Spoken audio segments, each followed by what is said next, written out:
енді жаңа сабағымызды бастаймыз. Ең алдымен жаңа сабағымызды бастамас бұрын қазір сіздерге кинематография әдісі арқылы экранға бейнеролик шығарды, иә? Сол бейнероликті көру арқылы сіздер жаңа тақырыпқа ой шақырасыздар. Жақсы ма? Екі топ экрандағы видеоны мұқият қараймыз.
After Alice in the Wonderland. So,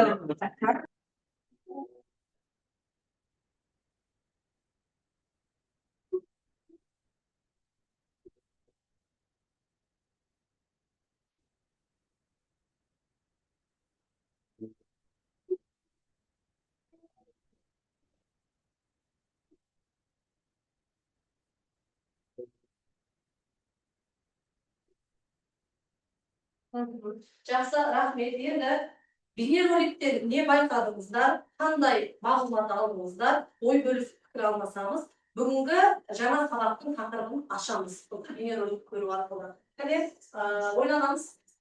Топта ойланамыз.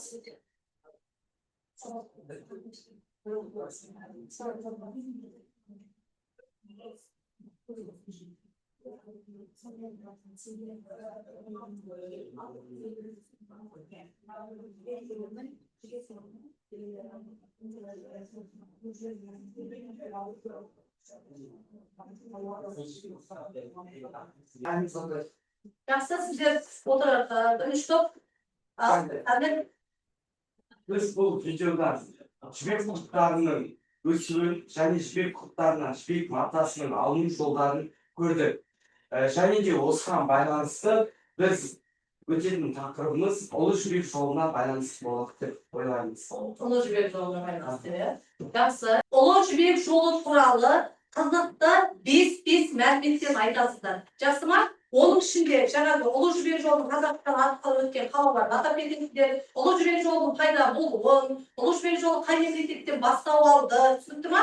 Соның барлығын атап кетесіздер. Қазір видеоны жақтан диксеңдер. Жібек жолы біздің заманымызда бұрын 2-ші ғасырда қалыптасқан және Еуропаны байланыстырған ірі сауда және мәдени керуен жолдарының жүйесі. Бұл жол Қытайдың Чаңган қаласынан басталып, шығыс Түркістан арқылы Орта Азияға жеткен. Қазақстан жерінде жол бірнеше маңызды қалалардан өткен. Орта Азиядағы ең ірі сауда орталықтарының бірі жібек, дәндеуіш, металл бұйымдарымен танымал. Тараз немесе Талас металл өңдеу, зергерлік бұйымдар, қыш және доғары өнеркәсібі дамыған қала.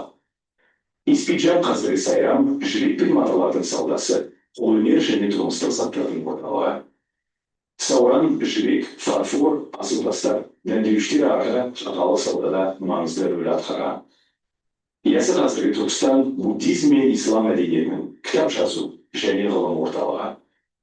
Баласағұн зергерлік, металл өңдеу, қолөнер және базарлармен әйгілі болған. Бұл қалаларда базарлар мен сауда орталықтары дамып, керуендер арқылы жібек, фарфор, қағаз, шай, дәндеуіштер, алтын күміс бұйымдар, қауашақ сияқты тауарлар тасымалданған. Сонымен қатар жол бойындағы қалаларда тоқымашылық, металл өңдеу, қыш өндірісі, зергерлік және былғары өңдеу сияқты өндірістер өркендеген. Ұлы жібек жолы арқылы тек тауар емес, мәдениет, тіл, білім мен технология да таралып, елдер арасындағы экономикалық және мәдени байланыстарды күшейтті. Жақсы, көрдік қой, қазір ойланасыздар. Biz мәліметтен айтасыздар. Сіздер бес мәлімет қызықтан көшпен жол бойында орындарыңыздан қалалар туралы жалпы қайда болу бар. Жасма сіздер бес мәлімет. Қайда дайын болып бақтаймыз. Бірінші топ, сіздер дайынсыздар ма? Ол сіздер дайынсыздар ма? Ал, қайда берем. Четыре слова термина химии инцидент. Вот сколько людей инженер. Четыре слова термина немец географа пересмен Виктория Москве шежала инцидент. Вот бұл сауда жолы туралы Қытай туралы шыңғай сәбиті айтып өткен болар. Жақсы. Атауынан қарап бұл жолда қандай да бір мықты магистрал деп ойлайсың. Алайда тарихшылар айтып өткендей, ол магистралға ұқсайды. Себебі оның көптеген бағыттары болған. Осылайша сауда айналымы көптеген қалаларды қамтыған. Жақсы деймін. Олар жібек жолының қашықтығы 12 мың шақырымды құрайды. Сондықтан саудагерлер мұндай қашықтықты толық белгілеуге. Көбінде де олар ауыстырмай жүріп, жолдың ортасында өз тауарларын ауыстырып алып отырған. Жақсы. Рахмет. Енді қараңыздар, бұл жерде жаңа біз тоқталуымыз керек, көбінесе ұлы жібек жол бойындағы қалалары. Енді сіздер қосымша жаңа бұл жерде толықтырып кетулеріңіз керек. Түркістан, Қалқиыс мысалы қалалар қалалары. Сондықтан мәлімет қылып айтып жүрмеуіміз керек еді негізі. Жақсы, жарайды. Екінші тапсырма сіздерде картамен жұмыс, алдарыңызда карта бар. Көріп қояр. Бірінші топ. Сіздер картадағы ақпаратты оқисыздар, Ұлы жібек жолының Қазақстандағы бағыттарында, тармақтарына тоқталасыздар. Сіздер екінші топ Ұлы жібек жолының дүниежүзілік бағыттарына тоқталасыздар да, картаға шығып, картадан көрсетіп айтасыздар. Жақсы ма?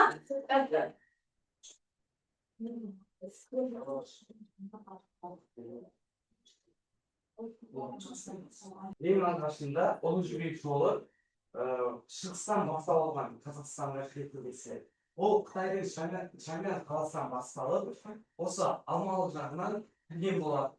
Және де осы жолмен жүріп өтіп, ол Жетісу өңіріне жетті. Және де осы Алматыда Талдар, Талкеңгір қаласына, және де осылай Жетісу өңірінде толығымен жүріп өткен болатын.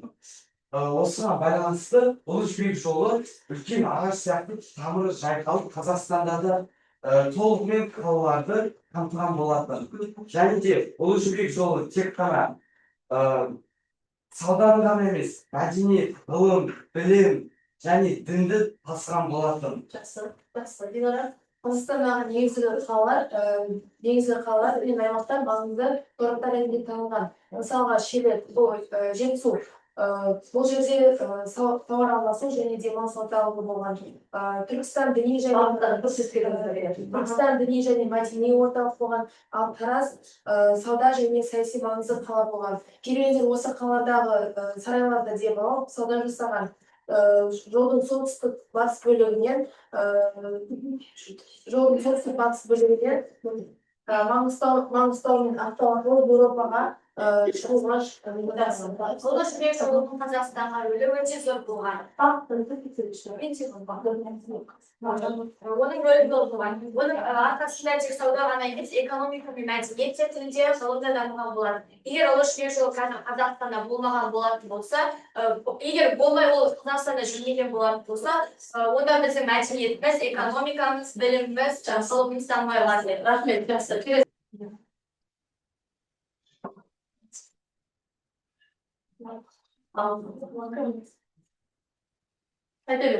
Ұлы жібек жолы Шығыс Азиядан бастау алған, яғни Қытайдың Чаңнан, және қазіргі Тиян қаласынан, кейін Ланчжоу, Дунхуан, Туфан, Қошқар және Хатон қалаларын басып кеткен. Және де Тянь-Шань тауларының батыс сілмелерін, сонымен қатар Такламакан шөлін де басқан. Және осы аймақтар арқылы Орта Азияға фарфор, дәндеуіштер, чайлар, жібек матқаларын бармасы керуендер арқылы. Ұлы жібек жолы Қытайдан шығып, Орта Азияға келеді. Ол бізде Қазақстаннан басталып, өзінің Түркістан, Отырар, Тараз және Ыстыжар қалаларына келді. Бұл жақта ірі сауда және мәдениет орталығы болып үлкен дамыды. Және одан кейін бізде Қырғызстандағы, одан кейін бізде Өзбекстандағы әлемге әйгілі Бұхара, Самарқан және Жақсы. Олар және диуа қалаларына өтеді. Ал жасын сандаға беріп, инсан қалаларына өтеді. Жақсы, отырамыз. Жақсы, балалар, бір бет, иә. Қазір қараңыздар, жаңа сіздер дүниежүзілік бағыттарын көрсеттіңіздер, Қазақстан бағыттарын көрсеттіңіздер. Сол кезде қартадан негізі мына бағыттарын көрсетіп, толығымен көрсетуіміз керек еді, иә. Сол жағында да көңіл аударсаңыздар, иә. Иә. Аха, жақсы, жарайды. Келесі сол үшінші тапсырмаларды қараңыздар. Мәтін мен жұмыс функционалдық сауаттылық бұл жерде. Текст талдау. Тапсырмаларды ашамыз. Қараңыздар, бірінші топ сіздер Түркістан құлан қалаларына жаңағы талдау жасайсыздар, алдарыңыздағы мәтіндері берілген, жақсы ма? Сіздер екінші топ мәтін алдарыңызда берілген, сіздер отырған Искиджат және Қалпис қалаларына саяси экономикалық әлеуметтік технологиялық жағынан талдау жасаймыз. Жақсы ма? Түркістан қаласы бойынша саяси талдау. Түркістан қаласы аймақтың діни және рухани орталығы болып саналған. Қазақ хандарының жылдары орналасқан саяси тұрақтылық қаланың дамуына ықпал етті. Ел тарапынан қорғау мен қолдау болған. Жақсы. Түркістан қаласы қай жерде тұр? Түркістан қаласы, Түркістан бұрын атауы қандай атау еді? Ясы қаласы, иә? Жақсы, жарайды. Келесі. Түркістан қаласы бойынша экономикалық факторлар. Ұлы жібек жолы бойында орналасуы шаудан дамуына әсер етті. Сол сауда, базарлар дамыды. Керуен жолдары арқылы халықаралық сауда жүргізілді. Қала әлі сауда Жақсы. Сіздердің қалаларыңыз берілген отырар қаласы, сіздер Тараз қаласы. Тез смартфондарыңызды пайдаланасыздар. Тараз отырар қалаларына жарнамалық ролик. Бүгінгі бағадан бері мәліметтерін барын алып жатсыздар ғой, иә? Сол екі қалаға жарнамалық ролик. Жастан интернет арқылы.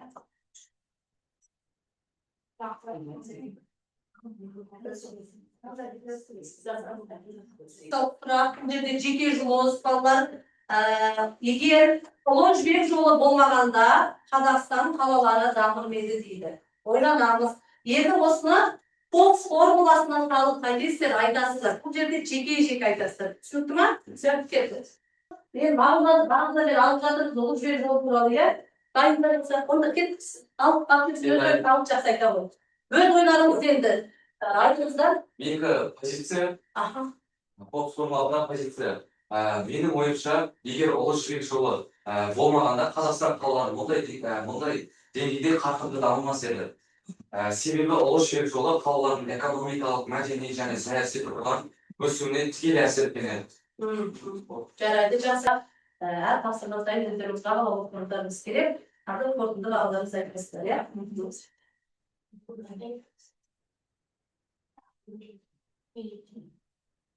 Мен өзімді бағалай кетсем болады ма?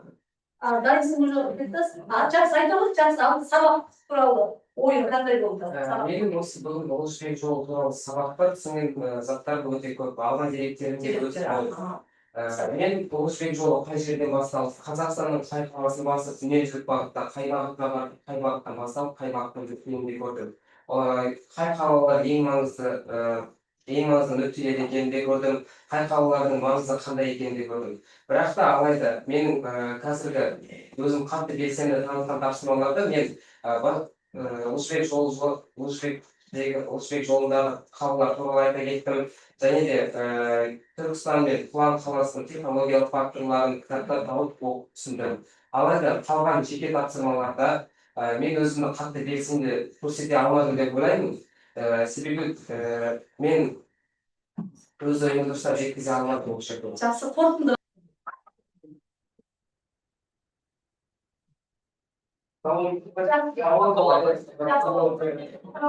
Жақсы.